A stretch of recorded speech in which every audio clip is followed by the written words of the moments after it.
వరుస విజయాల మీదున్న యంగ్ హీరోలో నాని ముందు వరుసలో ఉంటాడు. ఎవడే సుబ్రహ్మణ్యం నుండి మజ్ను వరకు 5 సినిమాలు హిట్స్ కొట్టాడు. సెకండ్ హ్యాట్రిక్ కొట్టడానికి నాని చేసిన ప్రయత్నమే నేను లోకల్. అలాగే నిర్మాతగా వరుస విజయాలను సాధిస్తున్న దిల్ రాజు, సినిమా చూపిస్తా మావతో సక్సెస్ సాధించిన త్రినాథరావు, నక్కిన దర్శకత్వం, ఇలా అందరూ సక్సెస్ఫుల్ వ్యక్తులు కాంబినేషన్లో వచ్చిన సినిమాయే నేను లోకల్. నాని దిల్ రాజు కాంబినేషన్లో వస్తున్న తొలి సినిమా కావడంతో సినిమాపై మంచి అంచనాలే నెలకొన్నాయి. మరి ఈ అంచనాలను నాని అందుకున్నాడా, సెకండ్ హ్యాట్రిక్ సాధించాడా అని తెలుసుకోవాలంటే ముందు కథలోకి వెళదాం. ఇంజనీరింగ్ స్టూడెంట్ బాబు అలియాస్ నాని ఎలాగలాగో కష్టపడి కాపీ కొట్టి ఇంజనీరింగ్ పాస్ అవుతాడు. ఓ సందర్భంలో కీర్తి అలియాస్ కీర్తి సురేష్తో తొలిచూపులోనే ప్రేమలో పడతాడు.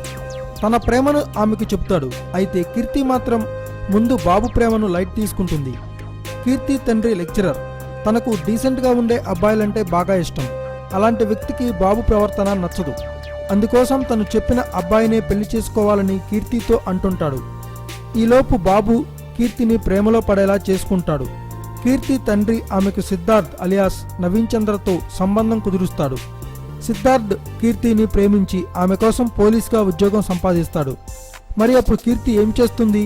తండ్రి మాటకు గౌరవం ఇచ్చి సిద్ధార్థ్ను పెళ్లి చేసుకుంటుందా, లేక బాబును పెళ్లి చేసుకుంటుందా అని తెలియాలంటే సినిమా చూడాల్సిందే. ఇక కథా విశ్లేషణ విషయానికి వస్తే, న్యాచురల్ స్టార్ నాని మరోసారి తన న్యాచురల్ పర్ఫార్మెన్స్ను ప్రదర్శించాడు. చాలా ఈస్తో చేసిన నాని నటన ప్రేక్షకులను మెప్పిస్తుంది. లోకల్ కుర్రాడిగా అమ్మాయిని వెంబడించడం, అమ్మాయి ప్రేమ కోసం రౌడీలతో గొడవపడడం, లెక్చరర్స్ స్టూడెంట్స్ మధ్య ఉండే రిలేషన్స్, తనదైన స్టైల్, నాని చేసిన అభినయం ఆడియన్స్ను అలరిస్తుంది. అలాగే డ్యాన్సులు, ఫైట్స్తో కూడా నాని మెప్పించాడు. కీర్తి సురేష్ లుక్స్ పరంగా చూడడానికి చాలా బాగుంది. తన పాత్రకు న్యాయం చేసింది. కీర్తి సురేష్ తండ్రి పాత్రలో ప్రవీణ్ కేడేకర్ను మంచి నటనను కనబరిచాడు. తండ్రి పాత్రల్లో ఇకపై ప్రవీణ్ కేడేకర్కు క్యూ కడతాయని చెప్పవచ్చు. పోసాని, ఈశ్వరీరావుల కామెడీ మిక్స్ చేసిన పాత్రలు మెప్పిస్తాయి. హీరో నవీన్ చంద్ర పెద్ద ప్రాముఖ్యత లేని పాత్రలో కనబడ్డాడు. నటన పరంగా తన పాత్రకు తను 100% న్యాయం చేశాడు. మిగిలిన నటీనటులందరూ వారి వారి పాత్రలలో మమ అనిపించుకున్నారు. ఇక సాంకేతిక నిపుణుల విషయానికి వస్తే, దర్శకుడు త్రినాథరావు చెప్పాలనుకున్న పాయింట్ పాతదే అయినా కొత్తగా చెప్పే ప్రయత్నం చేశాడు. నేను లోకల్ అనే క్యారెక్టర్ను ఆల్రెడీ ఇడియట్లో రవితేజ చేసేశాడు. తనలా మరెవరూ చేయలేరు.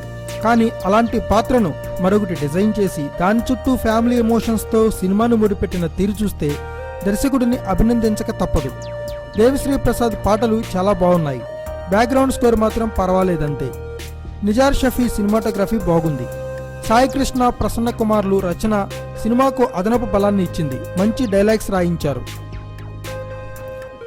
నేను నీ పెళ్లి చేసిన తర్వాత నిన్ను సాగనంపేటప్పుడు కన్నీళ్లు పెట్టుకోవాలే కానీ పెళ్లి చేయడానికి కన్నీళ్లు పెట్టుకోకూడదు. ఇలా సిచ్యువేషన్స్కు అనుగుణంగా ఉన్న డైలాగ్స్ను ప్రేక్షకులు ఎంజాయ్ చేస్తారు. సినిమా నిడివి 2 గంటల 23 నిమిషాలే అయినా ఏదో పెద్ద సినిమాను చూసిన ఫీలింగ్ కలుగుతుంది. లవర్కు తెలియకుండా హీరో కార్పొరేటర్ ఎలా అయ్యాడో తెలియదు. ఇలా లాజిక్ మిస్ అయింది. మొత్తం మీద నేను లోకల్ యూత్కి కనెక్ట్ అవుతుంది. Thanks for watching. Please subscribe our channel.